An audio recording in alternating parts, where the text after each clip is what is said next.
Ang susunod na programa ay rated PG. Patnubay at gabay ng magulang ay kailangan sa mga batang manonood.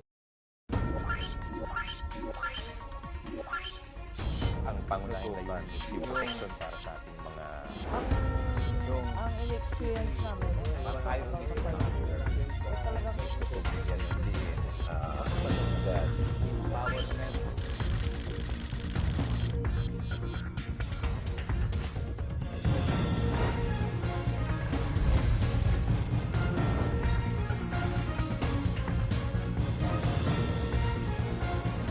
Magandang gabi. Sa ngalan ni Brother Eddie Villanueva, ako po ang inyong lingkod Alex Tinsay dito sa programang patuloy na naninindigan sa katotohanan, katarungan at katwiran.